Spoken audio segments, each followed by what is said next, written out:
Welcome to the Deep Dive. Today we're plunging into a fresh set of insights from Adobe, a real giant in the creative and digital world. Our mission, to really unpack their Q2 2025 earnings. We'll be sifting through their earnings call on the transcript to pull out the key stuff for you. And we'll be looking at Adobe through our usual know what you are investing lens, what they do, how they grow, and so why it matters. Oh. From what we've gathered, it looks like Adobe had a really strong Q2. They beat expectations, raised their guidance for the year, and it seems like a lot of the strength is coming from their big push into, artificial intelligence. Indeed. The overall feeling from the call was definitely confident, optimistic even. It's pretty clear their AI investments are paying off and maybe faster than some expected. What was also interesting were the analyst questions, really digging into how Adobe plans to actually, make money from all this AI and handle the competition. Okay, let's dive right in then. You mentioned optimism. What were the headline numbers from the CEO, Shantanu Narayan? Yeah, the top line figures were definitely eye-catching. Record revenue for the quarter, $5.87 billion. That's 11% growth compared to last year. $5.87 billion. Wow. Yeah, it's a big number. And it shows they can still grow significantly even in, this kind of tricky economic climate. And their non-GAAP earnings per share, or EPS, also looked healthy, $5.06, which is up 13% year over year. Okay, and non-GAAP, just quickly, that strips out some of the one-off costs, right? Yeah. Gives a clearer view of the core business. Exactly. So that 13% growth suggests their actual business operations are becoming more profitable alongside that revenue increase. Pretty solid. So solid numbers, but how are they doing it? What's the strategy behind this growth? Well, Narayan framed it as delivering transformative innovation for a really wide range of customers. We're talking everyone from regular consumers and business folks up to the high-end creative and marketing pros. And AI is right at the center. He used this phrase, opening the content floodgates, basically saying AI is massively expanding who can create stuff and how much gets created. That idea of opening the content floodgates for everyone, not just the pros, is interesting. How does that work for, say, a business user? Let's talk about their business professionals and consumers group. Right. For that huge group, it's all about making creativity more efficient. AI is basically a productivity engine for them. Think Acrobat AI Assistant. It changes how you get info from documents. You can just ask your PDF questions, conversational interface, boom, instant answers. Saves a ton of time, I bet. Exactly. And then there's Adobe Express. It lets regular users or small businesses whip up designs, social media posts, whatever, really quickly, again, using conversational AI prompts. And are people actually using this stuff? What do the numbers say? Oh, yeah. The adoption seems huge. Combined monthly active users, MAUs, across Acrobat and Express are now over 700 million. 700 million. Yep. And the MAU growth rate is actually accelerating. It's up over 25% year over year. That's massive growth. Yeah. Did they give examples of how people are using the AI? They did give some good ones, like a salesperson using the AI assistant to summarize reports, then using Express to automatically generate a sales pitch deck from that info. Or maybe a social media manager using the AI assistant for market research, then using Express to create TikTok videos based on those insights. It connects consuming information to creating content much faster. It makes sense, and businesses are adopting this too. Definitely. They added over 35,000 new business customers in Q2 overall, and Express specifically brought in about 8,000 new businesses, which is 6 times more than last year. And we're talking big names adopting at Microsoft, ServiceNow, Workday, Intuit, even sports leagues like MLB and the NFL. So it's getting broad traction in the enterprise, too. Okay, so empowering the masses is clearly working. But what about their traditional core users, the serious creative and marketing professionals? How is AI impacting them? That's key because, that's Adobe's heartland. And AI seems to be deepening their presence there, too. This group needs top-tier tools for imaging, video, design, 3D. And Adobe Firefly is really positioned as the core of their creative AI strategy. It's not just a standalone thing. It enhances their main creative cloud apps. They also launched the Firefly app itself. It's like a new hub for AI-assisted creation using Adobe's own commercially safe models, but also plugging into models from Google, OpenAI, others, with more coming. It's an ecosystem play. Commercially safe. We should probably circle back to that later. Is the Firefly app bringing in new people? It seems so. They said first-time subscribers coming in via the Firefly app grew 30% just in the last quarter. So it's acting as a new entry point into the Adobe world, potentially pulling in people who weren't traditional Creative Cloud users before. Interesting. So broadening the base and deepening the tools for pros.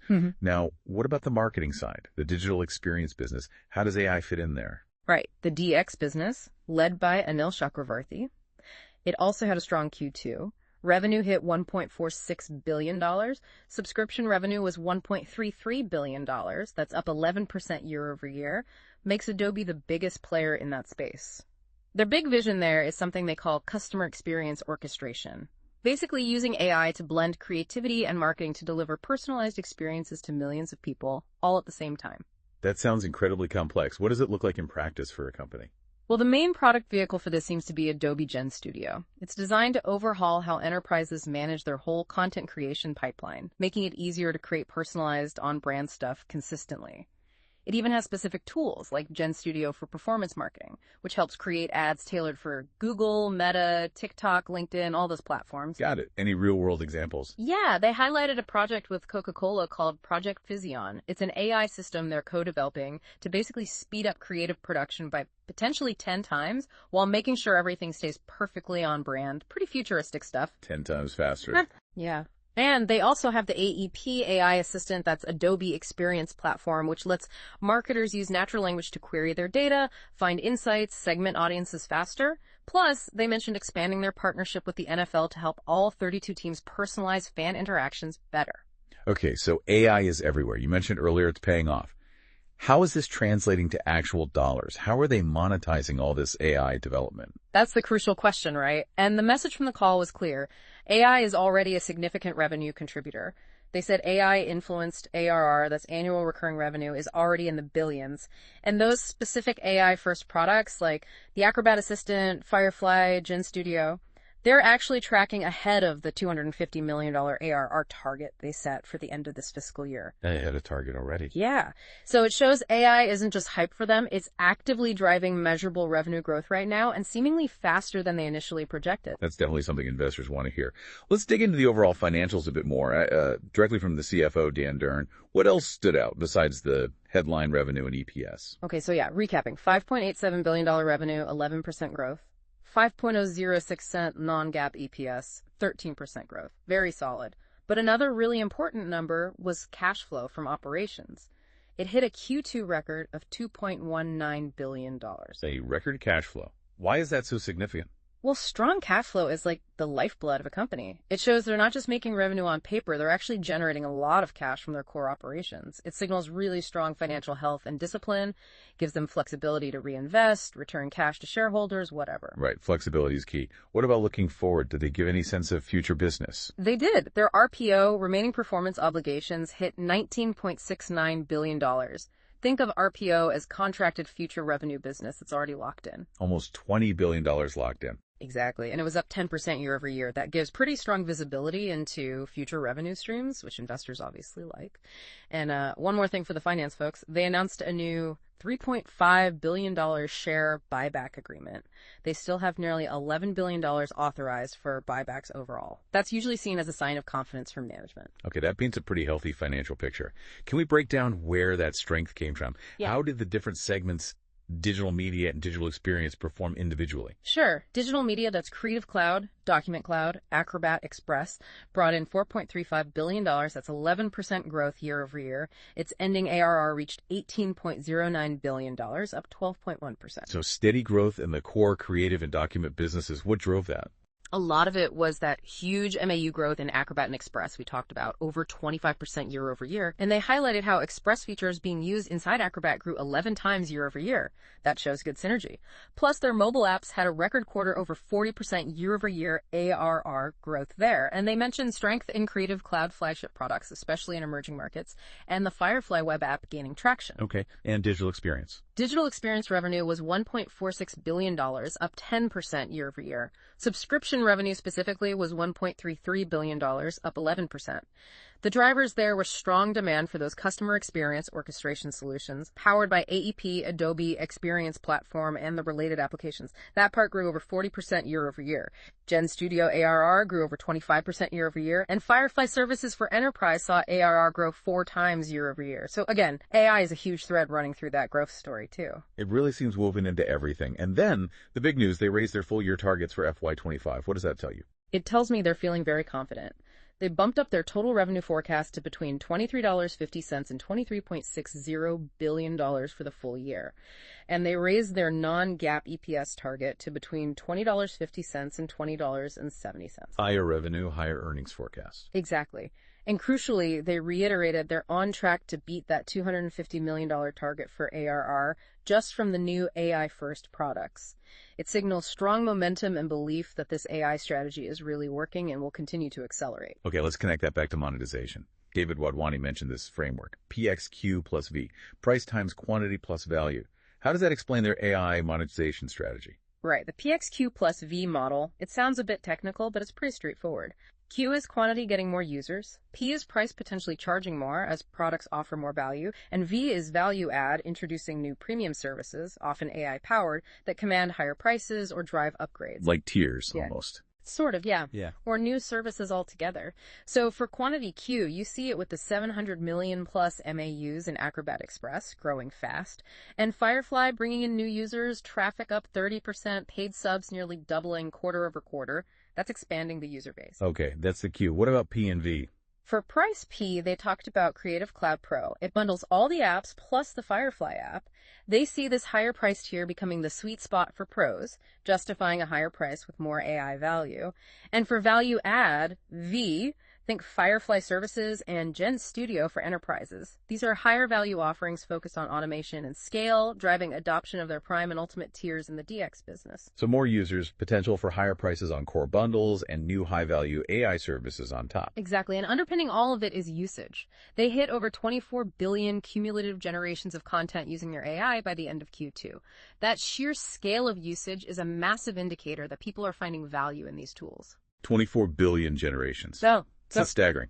Now, you mentioned commercially safe AI earlier. In this world of lawsuits and questions about training data, how is Adobe positioning Firefly? This was a really interesting part of the call and seems like a core strategic pillar for them. Wadhwani stressed that Firefly models are trained on content where the creators are, in his words, excited and willing participants and are compensated. Compensated? Yeah, through some kind of contributor fund. This allows Adobe to claim their models are commercially safe, which is a huge selling point, especially for big companies worried about IP infringement. Narayan added that enterprises just won't risk using AI content in production if the IP isn't clean. So they see this as a major competitive advantage, particularly for large-scale enterprise use cases. So it's not just ethical, it's a business strategy. Precisely. For you, the listener, this focus on safety and clear IP rights could be a key reason why businesses might choose Adobe's AI over others, especially as regulations around AI evolve. It builds trust. That makes a lot of sense. Okay, let's shift to the Q&A with the analysts. These often reveal a lot. What were some key questions and answers that stood out to you? Yeah, the analysts definitely dug in. Saket Kalia from Barclays asked about how Acrobat and Express work together. Wadhwani explained they see consumption leading to creation. Someone reads a doc in Acrobat, uses the AI assistant, and that might prompt them to create something related in Express. They're trying to make it feel like one product. Seamless workflow. Right. Then Mark Murphy from JP Morgan directly asked about that commercial safety angle given lawsuits elsewhere. Both Wadhwani and Narayan doubled down, strongly reiterating their stance on safe training data and compensating creators. It's clearly a message they want hammered home. Kirk Matern from Evercore asked about the rollout and pricing of Creative Cloud Pro. Wadhwani and Dern talked about it being a methodical process. Dern pointed out that subscription revenue growth from their core Creative Pro audience actually accelerated this quarter to 10.1%, up from 7.9% a year ago. So the higher value strategy seems to be working. So evidence the pricing strategy is landing. Seems like it. Tyler Radke from Citi then asked about the gap between the massive AI usage numbers and direct monetization. Is the usage translating to dollars fast enough? Good question. Narayan basically said, look, it's very early days for direct AI monetization, but pointed to the billions in AI influence revenue and the fact that the AI-first products are beating targets as strong proof points. He sounded confident the direct monetization will follow that usage curve. Alex Zukin from Wolf Research asked about competition, especially at the lower end, and partnerships. Adobe feels its huge MAU base gives it an edge.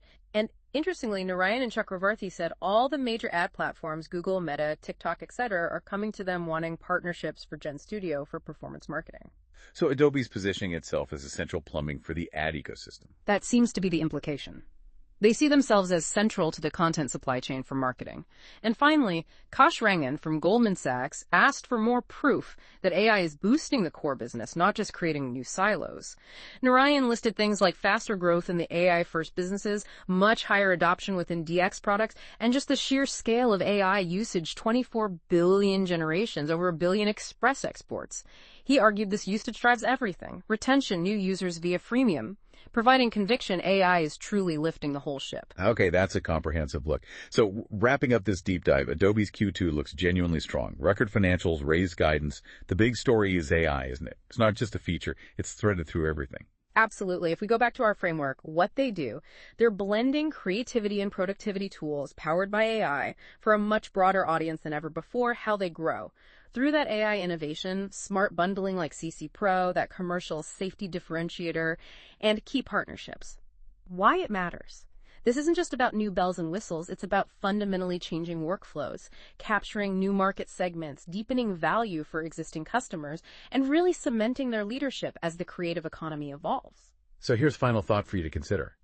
As AI keeps changing how we all create and interact with digital content, think about Adobe's bet on commercially safe AI and these deeply integrated AI-powered workflows. Could that become the baseline expectation, the future standard for digital creation and marketing? And what does that imply for how you might use these tools, whether for work or just personally? Thanks for joining us on the Deep Dive today. Keep exploring, keep learning. We'll catch you next time.